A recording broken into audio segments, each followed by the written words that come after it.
Voy a presentar brevemente a nuestros tres ponentes de hoy. Ellos son tres magníficos profesionales del mundo del cómic y de la ilustración y van a compartir con nosotros sus conocimientos sobre este tema que nos ocupa hoy, el cómic, la biblioteca y la educación. Ellos son Miguel Gómez Andrea, Gol. Él es guionista y dibujante de TVO, es actor, dramaturgo, residente en Extremadura. Ha escrito y estrenado varias obras teatrales y tiene más de 40 títulos publicados entre libros y cómics.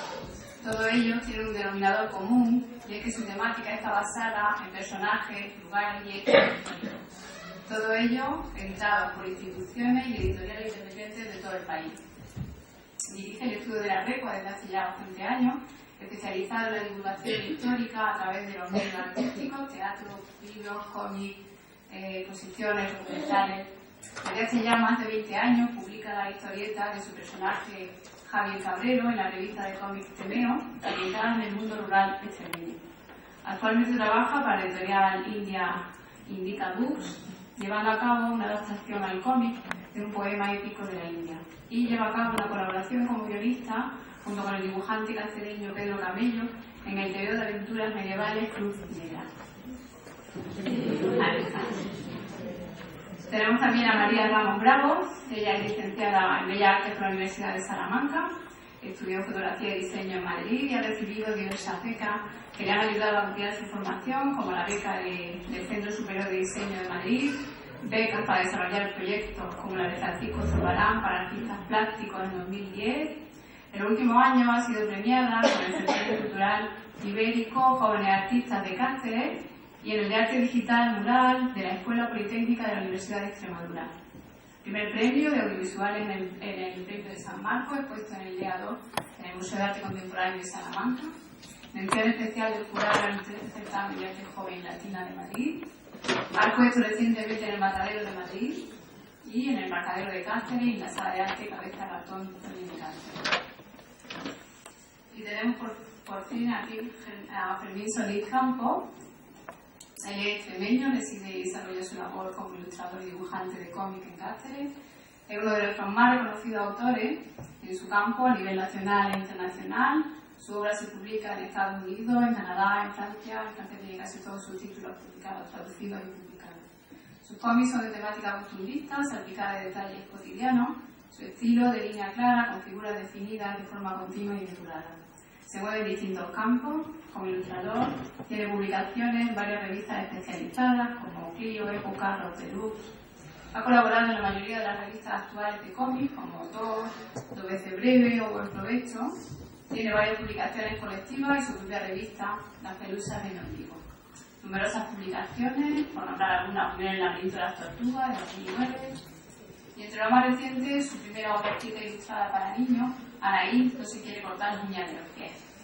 Varios importantes premios recibidos, uno de obligada mención, que es el Premio Autor Revelación del Desarrollo Internacional del Cómic de Barcelona, en 2004, por su obra Los días más largos, en la que aparece su personaje más entrañable, quizá Martín Mostaza.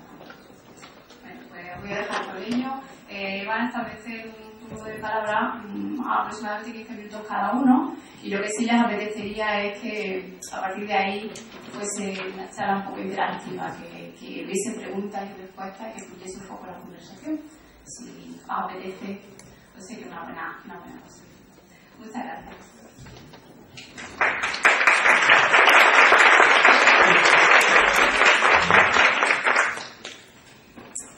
Hola, yo quiero hablar de mi trabajo, de la ilustración infantil y sobre todo de los libros, el tipo de libros que se hace ahora, que la verdad se hacen cosas muy originales, muy diversas, pero para llegar a ello quiero primero hablar un poquito de esta evolución, de la historia del libro ilustrado, del libro para niños, porque ha tenido un proceso y para llegar a lo que se hace ahora está bien entenderlo. No voy a meter mucho rollo, va a ser muy breve, pero muy claro. Comienzo con Comenius. Era un filósofo y ideólogo checo. Él se dio cuenta que los libros que eran para niños eran muy densos de texto. Realmente todo lo que se enseñaba era con texto. Ellos entendían que las palabras era todo lo que se tenía que transmitir como conocimiento. El dibujo no era una parte más de ese proceso para poder enseñar. Pero él entendió que se hacía muy pesado y se preocupó por meter los primeros grabados que hay en libros para niños. Lo que pasa es que estos grabados no aportaban algo más a eso, simplemente estaban como subrayando lo que ya se quería enseñar. Como en este caso aquí, que son animales, me imagino que sería un texto hablando de animales, los diferentes tipos de animales.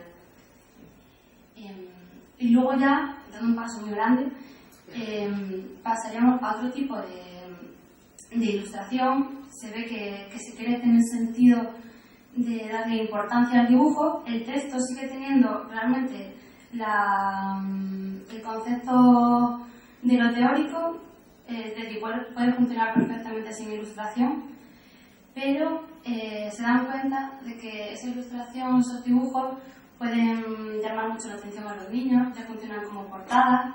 Los niños reconocen los personajes con esos dibujos, como es el caso de Peter Pan, Winnie the Pooh, aquí que pasó con Celia. Y yo creo que el exponente más claro de esta etapa, que sería la edad de oro de la ilustración infantil, sería John Tenniel, como todos conocemos, con Alicia en el País de las Maravillas y Alicia a través del espejo. Y es un ejemplo muy, muy claro de esta etapa. Dando otro salto más, también muy grande, pero se va entendiendo, yo creo que se entiende perfectamente la evolución. Nos iríamos por la década de los años 50 y 60, y ahí ya empiezan a surgir lo que se llaman álbumes ilustrados. Y ya pasa otra cosa, que es que la ilustración ya no solamente es un adorno del texto, sino que aporta algo a ese texto. El texto ya no puede ir solo, necesita de un dibujo para que se entienda mejor la idea, o el dibujo aporta algo nuevo a ese texto. Y yo creo que es una etapa muy, muy, muy bonita de la ilustración, a mí es mi favorita. Y he puesto dos autores que yo creo que son clave. Uno sería Sendak, con el libro de Donde viven los monstruos, que es un libro que a mí me parece muy bueno. De hecho, han hecho hasta película de este libro. Y luego está el autor Eric Carle, que bueno, aparte de la evolución que puede tener el libro, también el autor, el ilustrador, también evoluciona. Antes que era alguien que hacía la descripción del libro, ahora también va iniciándose como artista, poco a poco, hasta la actualidad, que ya se considera un ilustrador, un artista. Vamos viendo esa evolución, ¿no?, del concepto que tiene el ilustrador de sí mismo. Ya se busca una imagen, un estilo propio. Si veis cualquier libro, si os pusiera más portadas de este autor, ya sabría que son de este autor, porque tiene un estilo muy definido, muy claro. Y también si veis sus libros, si leéis algo de él, ya os dais cuenta que la historia sin dibujo no se entiende.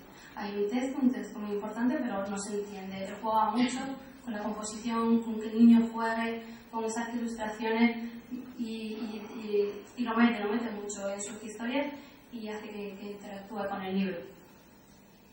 Y luego, pues ya para llegar a lo que se hace ahora, que la verdad es que lo que se hace ahora es muy, muy, muy interesante, se hace de todo, es una locura, porque además hay muchos autores, son todos muy buenos, hay mucha competencia, yo me paso muy mal por esto, y la gente está muy preparada, no solamente sabe de dibujo, saben de todo, de diseño, de web, de literatura, la gente lo hace muy bien, muy bien, muy bien.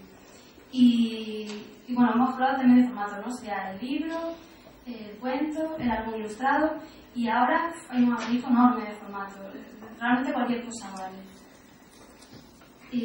Primero voy a poner un ejemplo de lo que sería como ilustrador actual, qué es lo que sería. Hemos hablado que ya poco a poco se va iniciando a ser un artista. Ahora, hoy en día, el ilustrador es un artista. Un ejemplo es Sara Fanelli, que también es una de mis ilustradoras favoritas. Aquí ya podéis ver que el texto se integra con el dibujo, que el texto no existe en muchos dibujos, de hecho hay libros que están sin texto y se entiende una historia, son historias muy bonitas. Y esta chica además, aparte, tiene su obra muy parecida a todo lo que puede hacer para editoriales y la pone en museos. Esta chica ha estado en el Tate de Londres porque ya sí se considera, ya hay salas de exposiciones que están especializadas en ilustración. En Portugal hay muchas, hay algunas muy buenas, o galerías. Y ya trabajar también para niños no está visto como un arte menor o no considerarlo siquiera arte.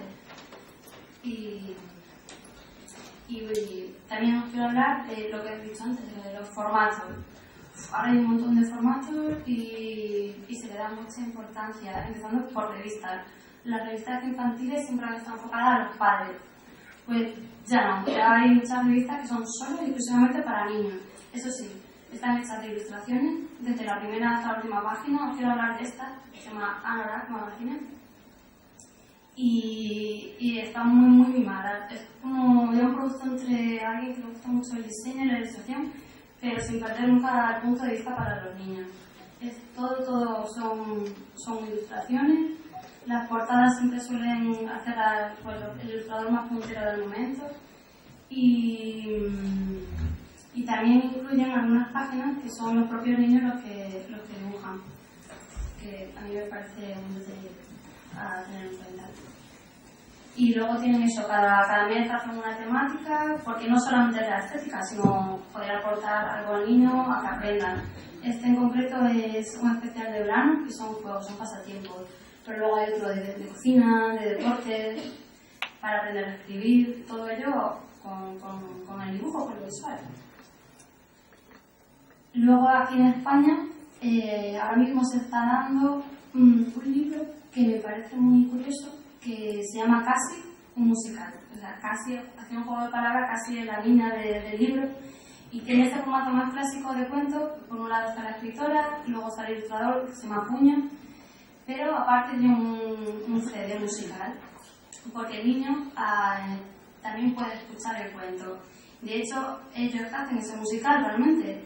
Y en el musical, si podéis buscar algún vídeo, porque son canciones muy bonitas, está la cantante, que va cantando el cuento, el coro y la banda, que se llama la fantástica banda de Casio. Y a la vez está el ilustrador dibujando en directo. Está haciendo un cuento en directo realmente. A mí me parece muy interesante porque creo que aparte de aportar lo que ya un libro puede aportar a un niño, la historia, la ilustración, le está enseñando qué es ir a algún teatro, qué es un concierto, qué es dibujar y no sé, estar con otros niños.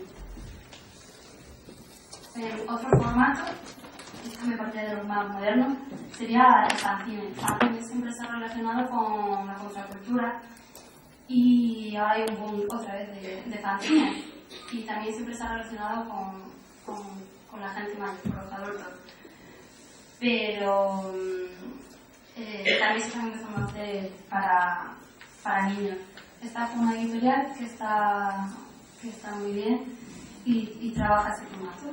Entonces, en cada número avisan a un ilustrador y tienen todos ese perfil que he dicho antes, de que son artistas, ilustradores. Y cada uno tiene un juego, una historia muy bonito. Y ya para terminar, os quería presentar algo mío, algo que he hecho yo últimamente, y se llama Vagabund. Y un poquito todo lo que he mostrado antes. Casi como un fanzine, porque es una edición independiente, lo hemos utilizado nosotros. Musical, porque también lleva una colección de grupos que han puesto la banda sonora del libro, y luego un cuaderno de actividades. Y se puede hacer un poquito de todo, para nombrar, tiene recetas, tiene pues laberintos, todo lo que pueda tener un juego de pasatiempo. Y tiene así un estilo como más fresco, porque eso sí no lo he dicho. Ya en todo lo que sea ilustración infantil y cuento infantil, príncipes, princesas, brujas y eso, ya desaparece bastante, o eso, o le damos una vuelta a la tuerca y las brujas no son malas, las princesas pueden ser muy ñoñas, y hay una evolución importante y para bien, para muy bien, yo creo. Y nada. ¿Sí?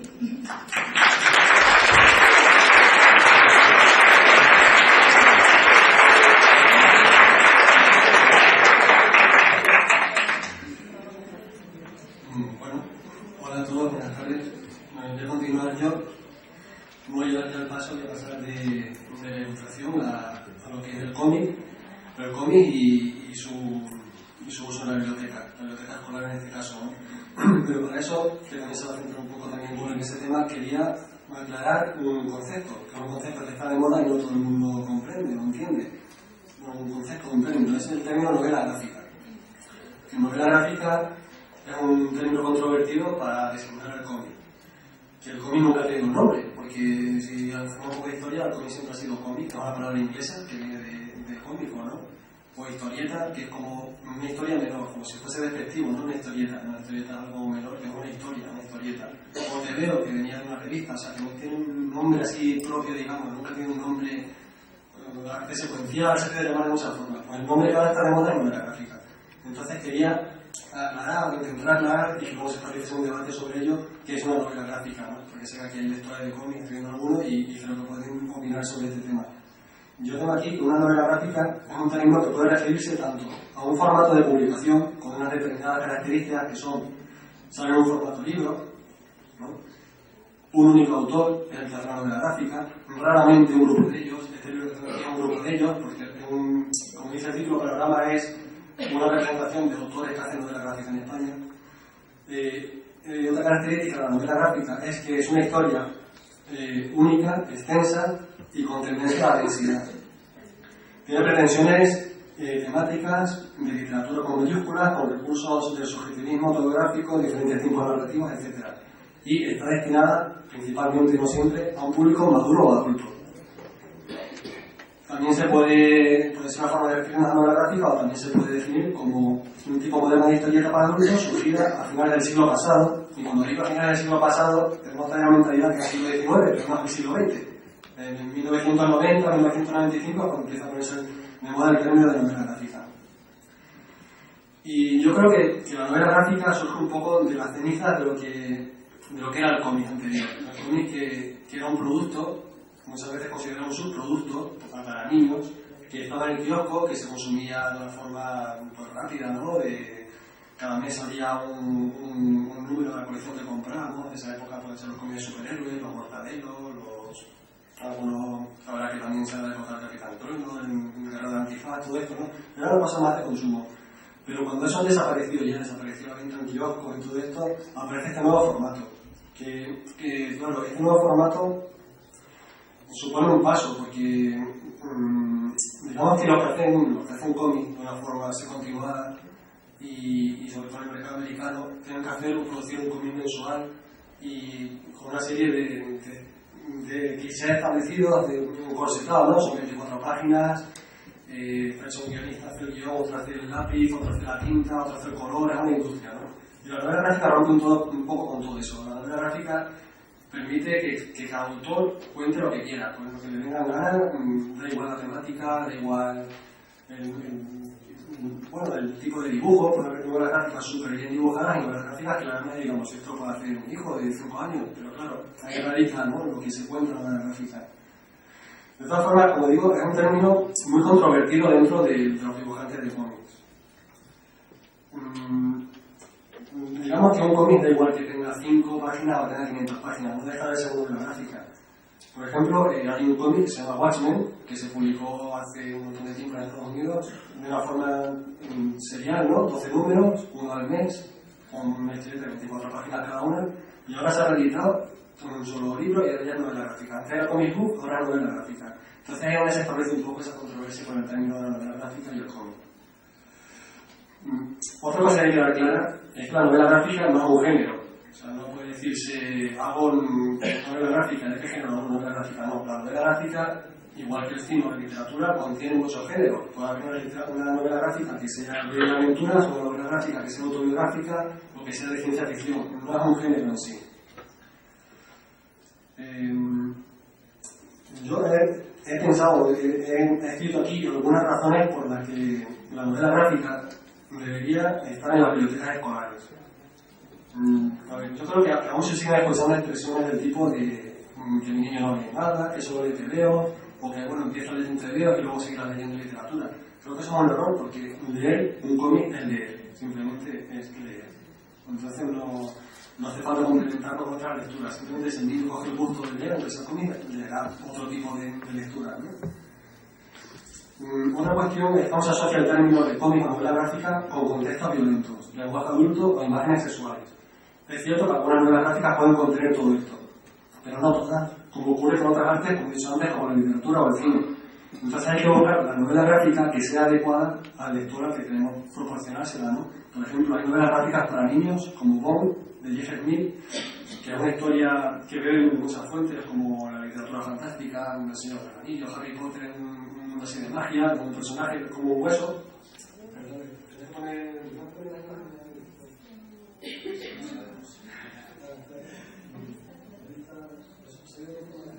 Señor informático de la sala.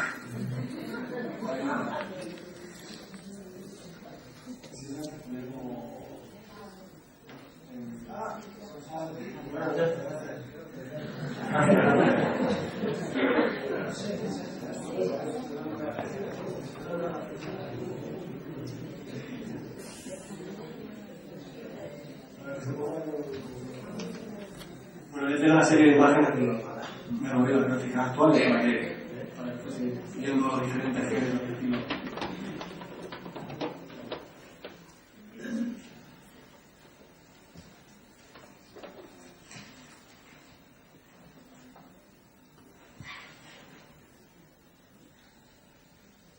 Bueno, pues nada, como decía, que hay novelas gráficas para todos los públicos y para todas las edades. He mencionado el caso de Bond porque fue un fenómeno de ventas que incluso aquí en España llegó a venderse en un círculo de lectores, que es como más comercial, ¿no? Y estaba ahí ese cómic para niños.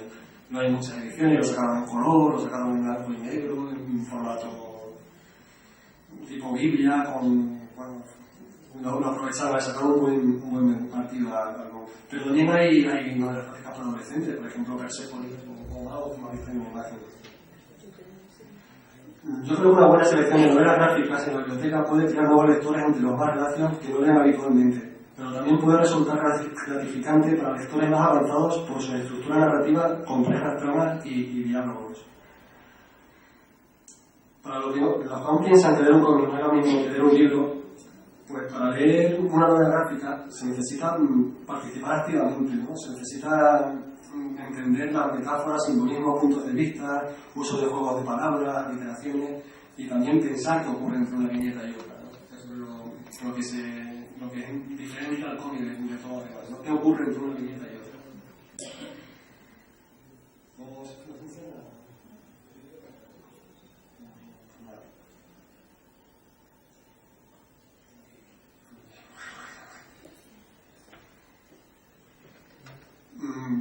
Me gustaría hacer una serie de recomendaciones en novela gráfica, pero creo que las imprescindibles todo el mundo las conoce, o creo que todo el mundo las conoce ya a esta altura, que es otro problema de la novela gráfica. Como es un formato o es un libro que no llega del todo a la librería, cuando llega a la librería están las celotas recónditas, no se conocen, y como no hay ningún tipo de publicidad de ellas, pues la mayoría no se conocen. Últimamente sí que están haciendo un poco más de caso los medios de comunicación, y tanto en prensa como en el telediario, etcétera, se hace mención de alguna novedad.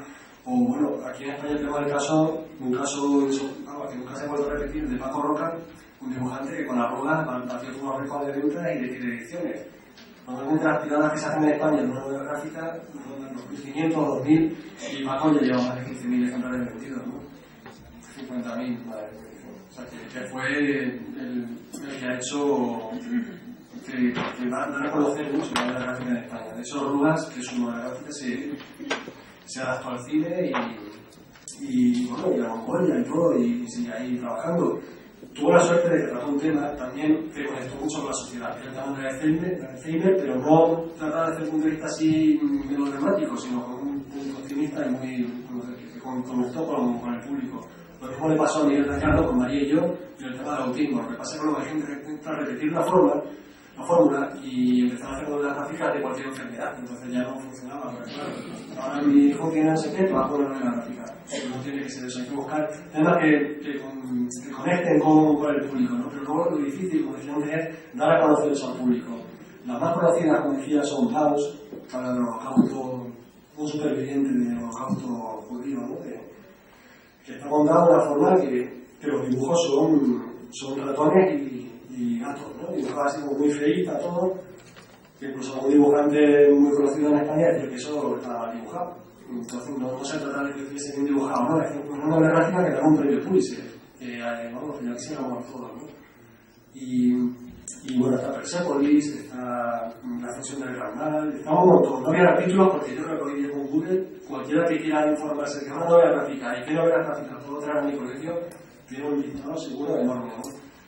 Entonces, yo simplemente de que hay que hacer una búsqueda de la novela gráfica y animar a que la gente las conozca y las lea y descubra que no tienen nada que envidiar mucha obra literaria, ¿no? La verdad. Yo personalmente, para mojarme un poco con el término novela gráfica, porque me preguntan muchas veces, ¿tú estás a favor de ese término? ¿Te gusta? ¿No te gusta? Tal. Yo prefiero que sea cómic, historieta. Yo siempre he dicho que mientras novela gráfica, que es un término muy, un poco así de moda para vender, digo, me da igual cómo se llame el cómic, como si lo quieren llamar al pan con chorizo. Mientras se venda, me da igual cómo se llame. Si es novela gráfica y vende, y se están vendiendo más cómics porque se llamen así, pues perfecto que sea una novela gráfica. Entonces, pues nada, simplemente quería que conociesen un poco lo que es el término novela gráfica y que no deja de ser cómic, pero que sí son historias autoconclusivas, que son muy amenas de leer, que es lectura y que enganchan muy bien con los chavales, sobre todo porque son dinámicas, son muy atractivas gráficamente, actuales, son modernas y creo que estimulan mucho la lectura. Pues nada, luego nos gustaría realizar un debate sobre este tema. Gracias.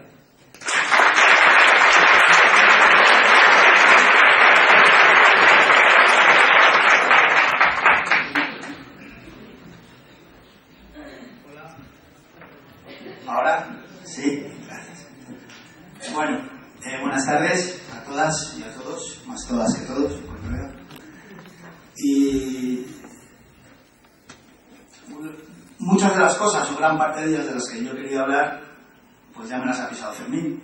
Pero claro, cada uno ha preparado su charla en su casa. Sin embargo, sí ha dado pie con esto que ha hablado de la novela gráfica, o una controversia, como él bien ha dicho, que existe en el medio, en el cual no podemos cada uno defender un lado, porque todos somos más o menos eclécticos y tolerantes. Pero a mí no me parece bien lo del término de la novela gráfica, discrepo. Y antes de empezar por intentar definir lo que es una novela gráfica, que yo creo que él lo ha hecho muy bien, podemos utilizar la palabra cómic, aunque este tema de cómo denominar este medio es un hándicap, un lastre muy grande que llevamos en este país. Porque el mismo Fermín lo ha dicho al empezar, dice, bueno, es que el cómic nunca ha tenido nombre. Dice, cómic, cómico, historieta, porque como que es una historia que no, en fin, de chisinabo, que no vale para nada. Te veo por el nombre de una revista. Y ahora como que novela gráfica se le quiere dar más prestigio. Yo por mi edad, que siempre he sido un fanático de los tebeos, yo aprendí a llamarlos tebeos. Desde niño, cuando yo era niño se llamaban tebeos.